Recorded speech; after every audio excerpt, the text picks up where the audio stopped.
우리 양옆에 계신 분들께 이렇게 인사하시겠습니다. 참 잘 오셨습니다. 인사하시겠습니다. 네, 이제 코로나19가 정말로 막바지를 향해 가고 있는 것 같습니다. 코로나19가 발생한 지 이제 2년이 다 되어 가는데, 이제는 위드 코로나라고 해서 코로나19 바이러스를 독감과 같이 생각하고 가려고 하는 것 같습니다. 그래서 우리 사회는 위드 코로나를 하기 위해서 여러 가지 준비를 하고 있죠. 우리 교회들에게도 이제 예배 인원은 몇 명이고 소그룹 모임은 몇 명씩 하라라고 아주 완화된 지침을 그렇게 할 것으로 보입니다. 사회는 점차 정상적으로 돌아가고 있습니다. 그런데 이 코로나19 바이러스로 인하여서 우리 교회들에게 정말 커다랗고 힘든 문제들과 상처들을 여럿 남겼습니다. 교회들에게 가장 큰 문제가 무엇이라 생각하십니까? 우리의 신앙의 근본인 예배가 흔들렸다라는 데 가장 큰 문제라 생각합니다. 예배의 위기가 찾아왔습니다. 무엇을 보며 이것을 알 수가 있을까요? 코로나19로 인해서 이전에 없던 용어들이 우리 안에 생겨났습니다. 어떤 용어들이 생겨났습니까? 비대면 예배, 영상 예배라는 말이 생겨났습니다. 예배당에서 예배를 드린 것 자체가 아주 특별한 일이 되어버렸습니다. 다른 사람들에게 민폐를 끼치는 일이 되어버렸습니다. 예배가 이제는 해서는 안 되는 일처럼 느껴지는 그런 시대가 온 것입니다. 이로 인해서 6,000개가 넘는 교회들이 문을 닫았다라고 하죠. 표면적으로 출석하는 교인의 수가 3분의 1이 줄었다라고 합니다. 이전에는 정말로 상상할 수 없는 그러한 일들이 지금 우리 시대에 벌어지고 있는 것입니다. 이 모든 문제의 근원이 무엇입니까? 코로나19 바이러스일까요? 아니요, 그렇지 않습니다. 예배가 흔들리고 예배가 변질된 것이 가장 큰 문제입니다. 이렇게 예배가 변질되고 예배가 흔들리게 된 사건이 우리가 오늘 읽은 본문 출애굽기 32장에도 등장합니다. 이스라엘 백성들은 광야에서 떠돌던 중에 하나님께서 모세를 시내 산으로 부르시는 사건이 등장합니다. 십계명을 주시기 위함이었죠. 그렇게 모세가 하나님의 부름을 받고 하나님 앞에 나아갑니다. 여기까지는 아무런 문제가 없었습니다. 그런데 시내산에 올라간 모세가 하루가 지나고 이틀이 지나고 수일이 지나도 내려오지 않습니다. 그때 이스라엘 백성들이 불안에 떨기 시작합니다. 결국 불안감을 이기지 못하고 이스라엘 백성들은 아론에게 한 가지 요구를 하게 됩니다. 그 요구가 무엇입니까? 우리를 애굽에서 지금까지 인도하였고 또 앞으로 우리를 인도하여 낼 그 신을 내 눈앞에 보여라라는 것이었습니다. 그 말을 들은 아론은 어떻게 합니까? 이스라엘 백성들의 금고리를 다 모아가지고 녹입니다. 그리고 그것을 가지고 금송아지를 만들었습니다. 그리고 금송아지 앞에 두고 백성들이 이제 예배를 하기 시작합니다. 그런데 우리가 여기서 주목해서 봐야 할 부분이 있습니다. 출애굽기 32장 4절 말씀 우리 한번 같이 읽겠습니다. 시작. 아론이 그들의 손에서 금고리를 받아 부어서 조각칼로 새겨 송아지 형상을 만드니 그들이 말하되 이스라엘아 이는 너희를 애굽 땅에서 인도하여 낸 너희의 신이로다 하는지라. 예배 드릴 때 그 금송아지를 뭐라고 부르면서 예배하고 있습니까? 그들을 인도하여 낸 너희의 신이다라고 말합니다. 지금 그 금송아지를 보고 하나님이다라고 부르는 것입니다. 그 금송아지에게 하나님이다, 이는 너희를 구원한 여호와다라고 부르면서 예배하고 있는 것이죠. 그리고 그 백성들이 그 앞에서 제사를 드리고 먹고 마시며 즐거워하며 뛰어노는 장면이 오늘 본문까지의 장면입니다. 이 변질된 예배의 모습을 보신 그 하나님의 반응은 어떠하셨을까요? 하나님이 이 예배를 기뻐 받으셨습니까? 출애굽기 32장 9절에서 10절 말씀에 하나님의 반응이 등장합니다. 같이 읽겠습니다. 여호와께서 또 모세에게 이르시되 내가 이 백성을 보니 목이 뻣뻣한 백성이로다. 그런즉 내가 하는 대로 두라. 내가 그들에게 진노하여 그들을 진멸하고 너를 큰 나라가 되게 하리라. 이 예배를 보신 하나님의 반응은 크게 진노하시는 장면입니다. 성경에서 하나님이 이토록 크게 화를 내시는 그런 장면이 있을까 할 정도로 하나님께서는 지금 크게 진노하시고 계십니다. 얼마나 크게 진노하셨는지 그 모든 이스라엘 백성들을 전부 다 진멸하겠다라고까지 말씀하고 계십니다. 이스라엘 백성들은 나름대로는 하나님께 예배한 것이었습니다. 금송아지를 만들어 놓고 그 이름을 하나님이라 부르면서 나름대로는 예배했습니다. 그런데 여기에 얼마나 큰 죄가 있었기에 하나님께서 당신의 손으로 구원하여 낸 그 이스라엘 백성들 전부를 진멸하겠다라고까지 말씀하고 계시는 것입니까? 그 하나님의 진노의 중심에는 이스라엘의 예배의 타락이 있었습니다. 예배의 변질과 예배의 타락은 그 무엇보다 하나님이 싫어하시는 일이며 하나님이 진노하시는 일입니다. 우리는 이 이스라엘의 변질된 예배, 타락한 예배, 거짓된 예배를 거울로 삼아서 혹은 반면교사로 삼아서 우리 예배를 회복하기를 간절히 소원합니다. 하나님이 진노하시는 예배가 아니라 하나님이 기뻐 받으시는 예배, 우리가 회복해야 할 예배는 어떤 예배입니까? 이 시간 우리가 회복해야 할 예배 세 가지를 살펴보기를 원합니다. 첫 번째, 우리가 회복하여야 할 예배는 하나님 중심의 예배입니다. 우리가 예배할 때마다 철저하게 고민하고 다시 생각해 봐야 하는 것이 있습니다. 그것이 무엇입니까? 과연 지금 내가 드리고 있는 이 예배가 하나님 중심의 예배인가라는 것입니다. 오늘 본문에서 이스라엘 백성들이 드렸던 예배는 철저하게 인간 중심의 예배였습니다. 예배가 타락하면 인간의 탐욕과 인간의 필요를 채우기 위한 수단으로 전락하기 마련입니다. 지금 이스라엘 백성들이 하는 것은 무엇입니까? 그들을 불안으로부터 채우기 위해서, 불안함을 채우기 위해서, 그들의 탐욕과 그들의 필요를 채우기 위해서 지금 이스라엘 백성들은 하나님께 그 금송아지 앞에 예배합니다. 이 예배는 애굽의 노예로 비참하게 살던 그들을 부르신 것에 감사하면서 감격하면서 드리는 예배가 아니었습니다. 그들의 필요를 채우기 위한 예배였습니다. 그들의 불안함을 채우기 위한 그런 예배였습니다. 사랑하는 성도 여러분, 오늘 정말로 잘 나오셨습니다. 이렇게 좋은 날씨 속에서 다른 자리에 있지 않고 이렇게 예배 자리에 있는 것이 얼마나 큰 복입니까? 그런데 우리는 반드시 이것을 예배 드리기 전에 우리 스스로에게 질문하고 답변할 수 있어야 합니다. 여러분들은 오늘 이 자리에 어떻게, 무엇을 위해서, 누구를 위해서 나오셨습니까? 지금 우리가 드리고 있는 이 예배, 누구를 위해서 나오셨습니까? 누구 중심의 예배입니까? 나 중심의 예배입니까? 아니면 하나님 중심의 예배입니까? 우리가 드리고 있는 이 찬양은 나를 위한 찬양입니까? 아니면 하나님을 위한 찬양입니까? 안타깝게도 많은 사람들이 나 위주의 예배를 드립니다. 내가 하나님 앞에서 열심히 예배를 드리면 그것으로 인하여서 하나님께서 나에게 복 주실 것이라 생각합니다. 내가 하나님께 헌신하면 하나님께서 나에게 더 큰 것으로 갚아주시리라 생각합니다. 하나님을 내가 복받기 위한 수단으로, 그 정도로 이용하는 것입니다. 혹시나 우리의 예배 중에 나와 우리 가정의 출세와 성공과 안위와 행복과 평안을 위해서 지금 이 자리에 나와서 예배하고 있지는 않으십니까? 무당이 구슬에서 평안을 기원하듯이, 절간에 가서 108배를 하고 나의 소원을 구하듯이 그렇게 예배하고 있지는 않으십니까? 우리는 이 코로나 시대에 우리의 예배, 나의 예배를 다시 한번 점검해야 할 줄을 믿습니다. 나의 예배의 목적을 분명히 해야 합니다. 예배는 나를 위해 드리는 것이 아닙니다. 예배는 나의 필요와 나의 만족을 위한 시간이 아닙니다. 예배는 피조물이 창조주 하나님께 드리는 아주 자연스러운 경배이지요. 죽었던 죄인을 구원해내신 그 은혜와 그 사랑으로 인하여 감격하는 시간입니다. 나의 필요를 채우기 위한 예배 말고도 내가 중심이 되는 또 예배의 특징이 있습니다. 그것이 무엇입니까? 예배를 드릴 때 그 모든 기준이 내가 되는 것입니다. 이런 사람들에게는 어떤 예배가 좋은 예배입니까? 내 마음에 드는 예배가 좋은 예배입니다. 내 마음에 흡족한 찬양, 내 마음에 흡족한 기도, 내 마음에 흡족한 말씀이어야 좋은 예배라고 생각합니다. 반면에 예배 때 찬양의 선곡이 마음에 들지 않고, 기도가 마음에 들지 않고, 설교자의 설교가 마음에 들지 않으면 그 예배는 내 기준에 있어서 실패한 예배가 되는 것이죠. 그런데 이러한 나만의 기준을 가지고 그 하나님께 드리는 예배를 판단하는 것 자체가 이미 나 중심의 예배를 드리고 있다는 것입니다. 예배 주인이신 하나님의 의중과는 상관없이 나의 감정과 나의 기분과 나의 상태에 따라서 내가 예배를 평가하고 판단하고 있다는 것입니다. 내가 예배의 주인공이 되려고 하고 있지는 않으십니까? 사랑하는 성도 여러분, 진정한 예배는 언제나 삼위 하나님의 중심이 되셔야 하는 예배입니다.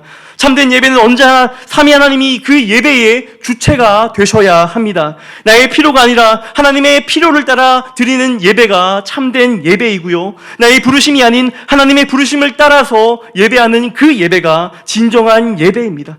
나의 상태와 나의 감정과 나의 어떠함이 아니라 신실하게 하나님만을 바라보는 것, 그것이 진정한 예배입니다. 내가 중심이 되는 것이 아니라 하나님 중심의 예배를 회복하시는 우리 모든 진교교회 성도님 되시기를 주님의 이름으로 축복합니다.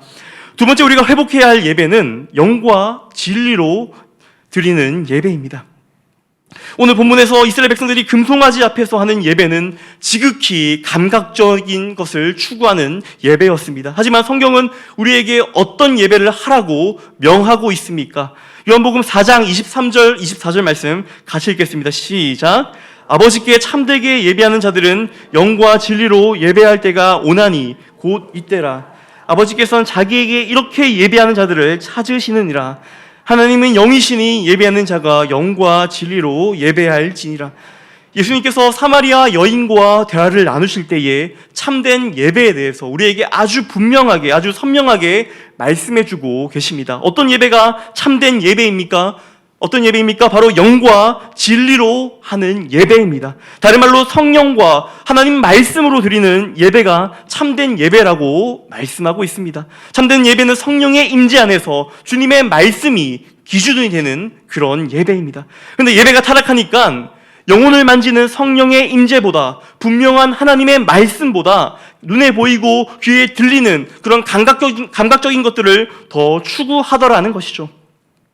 그것이 오늘 본문 이스라엘 백성들에게도 잘 나타나고 있습니다. 지금 이스라엘 백성들이 왜 두려워하고 있습니까? 그들의 인도자 모세가 있을 때만 해도 그들은 두려워하지 않았습니다. 왜냐하면 하나님께서 모세를 통하여 애굽의 10가지 재앙을 내리시는 것들을 그들의 눈으로 똑똑히 보았습니다. 하나님을 보지 못하였지만 하나님의 대리자로서 든든히 서 있는 모세를 볼 때마다 안정감을 그들은 느꼈습니다. 그런데 이제 모세가 눈앞에 보이지 않습니다. 모세가 보이지 않으니 하나님도 보이지 않습니다. 하나님이 보이지 않으니 그 모든 것들이 불안해지기 시작합니다. 그래서 이스라엘 백성들이 아론에게 무엇을 요구한 것입니까? 우리에게 눈에 보이는 신을 만들어 달라라는 것입니다. 그리고 아론이 그들의 요구대로 눈에 보이는 신을 만들어주니 이제 그 앞에 열렬하게 예배하는 것입니다. 사랑하는 성도 여러분, 예배의 본질이 어디에 있습니까? 예배의 본질은 성령 하나님 안에서 말씀 되신 예수 그리스도를 통하여서 하나님 앞에 나아가는 것입니다. 우리 하나님은 영이시기에 눈으로 보이지 않고 귀로 들리지 않습니다. 손으로 만져지지 않습니다. 그래서 그런지 자꾸 다른 그 무언가에 첨가하려고 합니다. 눈으로 보기에 화려하고 귀로 듣기에 좋은 것들을 치장하려고 할 때가 많습니다. 사람이 보기에 좋은 것들로 이 예배 시간에 가득 채우려 할 때가 있습니다. 그런데 이것은 이스라엘 백성들이 하는 것과 마찬가지입니다. 이스라엘 백성들이 오늘 본문에서 무엇을 요구하고 있습니까? 내 눈에 보이는 것, 내 귀에 들리는 것, 나의 감각으로 느낄 수 있는 그 어떤 신을 내 앞에 보여달라는 것이었습니다. 사랑하는 성도 여러분, 이 세상의 예배들의 형태를 볼 때 정말 참으로 두렵고 참으로 위험한 요소들이 많이 있음을 보게 됩니다. 이것은 오늘날뿐만 아니라 기독교가 유럽 나라들의 국교가 되면서 이 예배의 타락은 계속해서 이어져 내려오고 있습니다.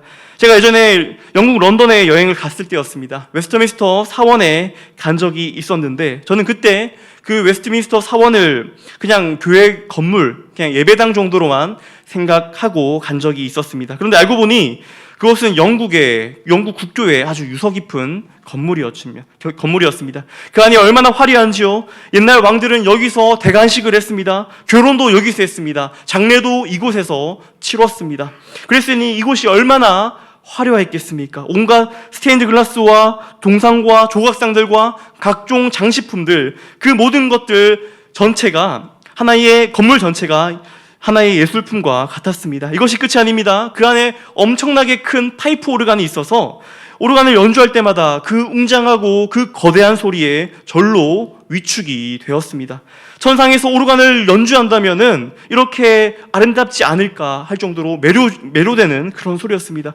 그런데 이것이 문제입니다. 눈으로 보기에, 귀로 듣기에 거룩해 보이고 성스러워 보이는 그러한 것들로 도배가 되어 있었지만 그들의 예배가 과연 하나님이 기뻐하시는 그런 예배였겠습니까? 아닙니다. 종교개혁 이전에 영국에서 드려지는 그 예배들은 영과 진리로 하나님께 드리는 예배가 아니었습니다. 하나님이 기뻐 받으시는 그런 예배가 아니었습니다. 이러한 것들이 예전 중세시대 때만 그랬을까요? 그렇지 않습니다. 오늘날을 살아가는 우리의 예배만을 살펴봐도 그런 것들을 너무나 쉽게 찾아볼 수가 있습니다. 예배에서 하나님 외의 것들에 우리는 너무나 집중을 많이 합니다. 하나님 말씀보다 조명이 더욱 화려할 때가 있습니다. 하나님 말씀보다 음향이 우리의 귀를 미혹할 때가 있습니다. 우리의 마음과 우리의 감각을 자극하는 요소들이 예배 중간중간에 너무나 많음을 보게 됩니다. 조명이나 영상이나 음향이나 모든 악기들은 오직 하나님의 임재에 집중하기 위한 도구이며 수단으로 사용되어져야 하는데 우리는 그렇지 못할 때가 많다라는 것입니다. 우리는 그 모든 예배를 돕는 도구가 아니라 우리는 살아계신 하나님을 목도해야 할 줄 믿습니다. 예배 때마다 우리의 눈과 귀를 즐겁게 해주는 것이 아닌 우리는 우리의 눈에 보이지 않으시는 그 하나님께 집중해야 합니다. 사랑하는 성도 여러분, 혹시 우리는 무엇을 추구하고 있습니까? 오늘도 예배 시간에 나온 여러분들은 무엇을 바라며 나오셨습니까? 눈에 보이는 신을, 내 감각으로 느껴지는 하나님을 내 눈으로 볼 수 있고 내 귀로 들을 수 있는 그런 것들을 요구하며 나오신 것은 아니십니까?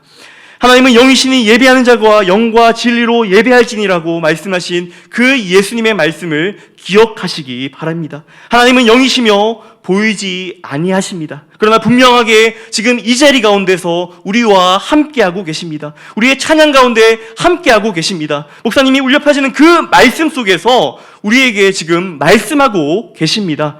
바라기는 성령의 임재 속에서 보이지는 않으시나 말씀하시고 느낄 수 없으나 지금도 우리와 여전히 함께하고 계신 그 하나님께 영과 진리로 예배하시는 우리 모든 진교교회 성도님들 되시기를 주님의 이름으로 축원합니다. 우리가 회복해야 할 세 번째 예배는 무엇입니까? 하나님을 아는 지식이 충만한 예배입니다. 예배는 원래 하나님과 교제하고 연합하는 것입니다. 연합과 교제한다는 것은 무엇을 의미합니까? 실제로 만나는 것을 의미합니다. 성경에서 하나님을 안다라는 단어는 히브리어로 야다라고 합니다. 즉 부부간의 성적인 결합을 의미합니다. 이만큼 친밀하게 서로에 대해서 아는 것, 성경은 그것을 안다라고 합니다. 우리가 부부가 서로를 아는 만큼 성경은 우리가 하나님을 알아가기를 원하고 있습니다. 그런데 오늘 본문에서 나온 이스라엘 백성들의 타락한 예배에는 하나님을 아는 지식이 전무했다라는 것입니다. 이스라엘 백성들은 하나님은 영이시며 눈으로 볼 수 없는 분이라는 사실을 그들은 간과했습니다. 그들은 몰랐습니다. 그래서 그들은 금송아지를 만들고 그것을 자신을 인도해내신 하나님이다라고 예배합니다. 이것이 얼마만큼 하나님이 진노하실 만한 일이고 얼마나 하나님이 싫어하시는 일이라는 사실을 판단도 그들은 못했습니다. 그들을 인도하고 구원한 하나님에 대한 지식이 전혀 이스라엘 백성들에게는 없었다라는 것입니다. 하나님을 바로 알았더라면 이스라엘 백성들처럼 예배할 수 없었을 것입니다. 하나님을 진정으로 만났더라면 이스라엘 백성들처럼 예배할 수 없었을 것입니다. 사랑하는 성도 여러분, 그런데 혹시 이러한 모습들이 이스라엘 백성들과 같은 그러한 모습들이 우리들에게도 나타나고 있지는 않습니까? 우리에게 과연 하나님을 아는 지식이 충만합니까? 하나님을 알고자 하는 그 마음이 우리에게 간절한 마음이 있습니까? 혹시 하나님을 더 깊이 만나고 싶고 더 깊이 알고자 하는 마음 없이 하나님을 향한 진정한 사랑과 그런 경외함 없이 그저 예배 한 시간 때워야겠다라고 이 시간 이 자리 가운데 앉아 계시지는 않으십니까? 하나님과의 만남에 대한 기대 없이 하나님을 깊이 알고자 하는 그러한 갈망 없이 매주 습관처럼 예배당에 나오는 것은 하나님에 대한 기만 행위입니다. 하나님을 아는 지식이 없는 그런 예배입니다. 하나님께서 이사야 선지자를 통해서 우리에게 이렇게 말씀하십니다. 이사야 1장 12절에서 13절 말씀 같이 읽겠습니다. 시작.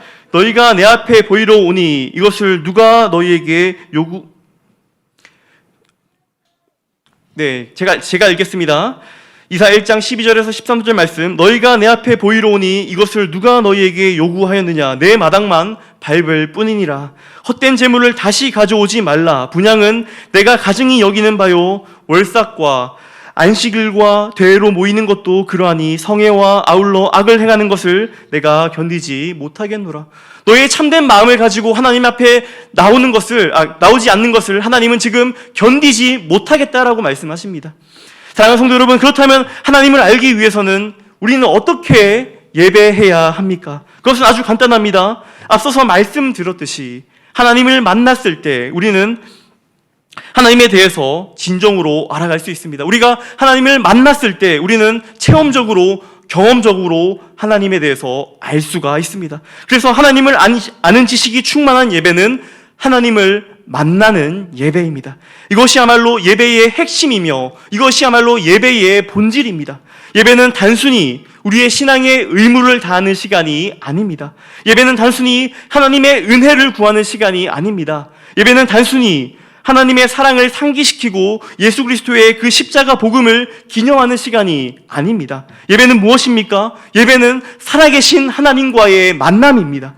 예수 그리스도의 중보를 통해서 죄인들과 거룩하신 하나님이 만나는 시간입니다. 하나님과의 만남을 통해서 어떤 변화가 일어납니까? 그제서야 나의 죄가 보이기 시작합니다. 하나님과의 만남을 통해서 죄인들의 그 굳어진 마음들이 녹아지기 시작합니다. 그렇게 하나님과의 만남을 통해서 성도는 지존하신 하나님께 감사와 감격을 드리지 않을 수가 없는 것입니다. 그리고 하나님께서는 그 감격하는 성도를 바라볼 때에 감동하시는 것입니다. 이것이야말로 하나님과 참된 만남이 있는 예배이며 하나님을 아는 지식이 충만한 예배입니다. 이 참된 예배를 통하여 우리들의 식어지고 냉랭한 가슴이 다시 한번 뜨거운 감격으로 살아나는 축복이 있으시기를 주님의 이름으로 축복합니다. 말씀 맺겠습니다. 이 코로나 시대에 우리가 회복해야 하는 예배가 무엇입니까?